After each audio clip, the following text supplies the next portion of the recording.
Speaking of second chances, few embody that better than my next guest. She was once sentenced to life behind bars for a first-time nonviolent drug offense until President Trump stepped in and gave her the freedom she deserved. She has been just so outstanding, and I'm so proud of you. And we're giving Alice a full pardon. That means you can do whatever you want in life and just keep doing the great job you're doing. Now, Alice Marie Johnson is leading the charge as the president's pardon czar, working to bring hope to those still trapped in a broken system. I sat down with Alice to learn more about the road ahead for reform and why redemption matters more than ever. Alice, thank you so much for sitting down with me. Your story is so incredible. When you think back on all of it, I mean, it could be a movie script, it could be a book that people would say, this couldn't even be real. Do you pinch yourself sometimes thinking about all of it? I do. Every single day that I walk into this building, I've gone from prison house to the White House. And it's just incredible to me that my life would take a full circle journey. 7 years ago, I was sitting in a prison cell. Wow. It is really remarkable. And then you're here today. You are President Trump's pardon czar. Yes. What does a pardon czar do? And how do you determine the people who you then take to the president and say, maybe you should consider a pardon for this person? It's really easy for me because I've lived it. And so the president has entrusted me with this mission to help him find those people who deserve this second chance, who are similarly situated, not just like me, but who have served enough time, who have paid their debt to society.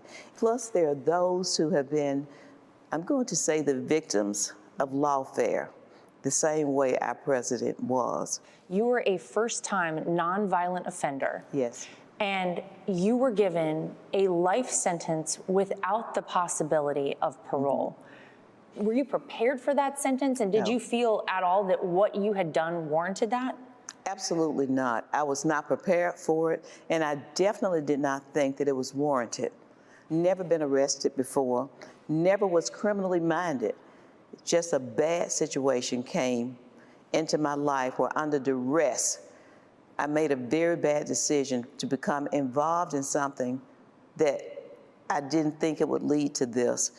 I've never sold drugs, I've never used drugs, and to be labeled with even a queen pin, if I was the worst one in history. But thank God that my case came to the attention of President Trump, and he had compassion on me. He was the first one who really pulled back the layers to my case to say, this is wrong. I had appealed to President Obama 3 times and been turned down all 3 times. But when it came to President Trump, he is the reason I'm sitting here today. You got the same sentence as serial killer Charles Manson. Worse. So why do you think you were given that sentence? They really came for me very strongly. When my attorney told me that they were offering me 3 years, he said, don't take it. He said, there's no way you're going to be found guilty because you have no money, you have no drugs. But little did I know about conspiracy, that someone can come and testify about something to save themselves, and then I could be sentenced like this. So when they told me life plus 25 years, it was unbelievable. My family couldn't believe it. I thought it was a mistake. To go from this moment where you're given a life plus 25 years sentence without the possibility of parole, to 2020, President Trump giving you a full pardon. Tell me that moment when you heard, Alice Marie Johnson, you've been fully pardoned by President Donald Trump. When President Trump gave me the full pardon, I felt that my life was starting all over again, not knowing that I would be advocating and fighting so hard for the freedom of others. President Trump had asked me to go find people like myself, and I brought many to the White House, and President Trump gave those individuals a second chance also. Do you know the number, how many people you've allowed to have that second chance? I sent over 100 clemency and pardon petitions to the White House when President Trump asked me to look for them. Over 46 people really were able to get a second chance in life. Wow. That probably gives people a lot of hope. People who either have been wrongfully convicted, they've had a sentence like yours that just went way above and beyond anything that should have been appropriate. Do you think about yourself back whenever you were in prison and Yes. thinking, would anyone even care that I'm here? I know that it gives families and prisoners around the nation hope that someone like me has been elevated to the position of pardon czar. For the President of the United States, they see themselves in me. They see themselves with the ability to move beyond their mistakes and to go into a future that they're not defined by the worst thing they've done in their lives.